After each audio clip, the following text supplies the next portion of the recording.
Let's say you've decided to create a fantasy world. A smart first step is to choose a central premise or hook, a big idea that defines the world. For example, in Game of Thrones, a central premise is the long seasons. They raise questions about how the people, animals, environment, and so on have adapted to deal with these seasons.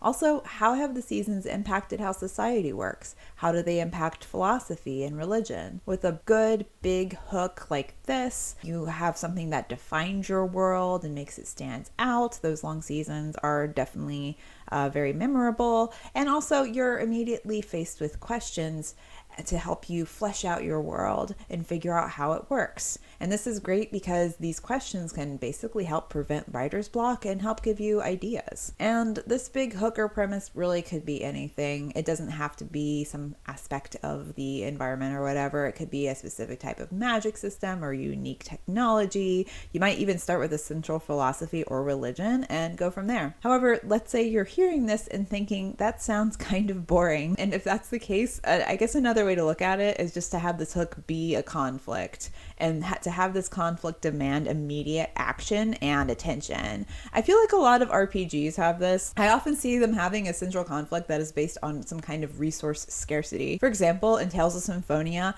mana is essential for magic and life itself, but it's scarce and being fought over between two connected worlds. This really raises immediate questions about how has this conflict over mana affected people? What's the severity of the damage that a lack of mana has caused? Also, why does the scarcity even exist? Was it always like this? Did someone do this? Who's caught in this conflict over mana? Do people know the whole truth about it? And to what lengths are people willing to go to make sure their world has mana? And so on. There's a very clear and imperative and urgent conflict. And again, you might hear this and think that that also sounds kind of boring, or it just sounds like a bit much. And I think the key is just to start off with a conflict that is personally interesting to you. I mean, resource scarcity is extremely important and relevant, but it's not going to be every writer's cup of tea, and that's fine. I firmly believe that if you're going to start with a conflict, it should be something that you find deeply compelling, and put a pin in this idea. We'll be coming back to it later. Anyway, starting off with a big, interesting premise, hook, or conflict are some pretty good ways to create a fantasy world, even a spooky fantasy world. And I didn't do any of these when making my spooky fantasy world, and that's not really a good thing. When people carefully build a fantasy world, starting with a nice, solid hook, they're like painting a beautiful mural, choosing their preferred brushes and a specific color palette to just create this beautiful design. And whenever I began my spooky fantasy world, I was just throwing spaghetti at the wall. So here is a recreation of my thought process. I want a spooky world with ghosts and Halloween monster characters. Oh, also, what if the vampires were the jocks and the werewolves were the preps? That would be so much fun. Also, lake monsters and half vampires are great, but they feel neglected. I want to have them too.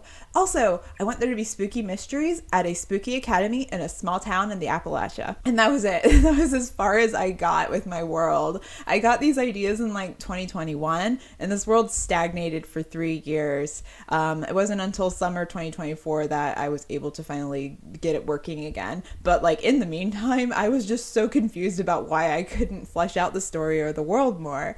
And of course, the smart choice would be to back up and choose a central premise of some kind to define this fantasy world. I didn't do that. I also didn't choose a big urgent conflict. Instead, I decided to give my main character an immediate urgent conflict that was very small scale. And I chose the most over-the-top thing ever. My main character, Heron, is terminally ill, and that sounds amateur and insane. Yeah, but it also raised so many questions because if this is a magical world with magical Halloween monsters, how and why do terminal illnesses even exist? What are the limits to the medicine and the magic of this world? Why do those limits exist? And so on. So I had no choice but to buckle down and figure out how this world works, how the magic works, etc. And if I didn't do that, then the characters would just have an easy magical solution to the problem of his illness, and that would not be a very interesting story. I do want to pause and again acknowledge that making a character terminally ill is kind of insane. Most character-focused lower stakes conflicts simply don't need to be this intense. For example, Howl's Moving Castle, Sophie is cursed to be an old woman. A hook like that also raises similar questions about how the magic system works, where Sophie lives, how she'll handle the curse, how the curse might be lifted, and how the world works, and so on. So very similar sort of questions arise from a much less insane premise. So you might be asking, why did I still go with him being terminally ill? Well, remember when I mentioned earlier that the conflict that you choose should be personally compelling to you? I do believe that applies to small stakes conflicts as well. I didn't make Heron terminally ill for drama's sake. I did it because I regularly deal with a lot of medical uncertainties, which includes being high risk for a certain kind of cancer. So this wasn't a decision I made lightly. It was something that is personally resonant and meaningful for me. The stress and the challenges that accompany medical changes and confusion and uncertainty, it's something that I wanted to explore in this way. And so I finally had a conflict for my story because now I had this premise of teenage witch gets a terminal illness in a magical Halloween world. So that was a good start. I needed to build up the world from there. So first I organized how magic works for each species and basically made things very limited. Again, we didn't want there to be a bunch of poorly defined magic that just could be concocted into a cure for Heron's condition. For example, I made the lake monsters be able to shapeshift and use water-based magic, and that's pretty much all they can do. Basically, I didn't want a situation where I release the story into the world and then a bunch of readers see the world that I've made and then they're like, no, he could have been healed through that spell or that magic or this thing.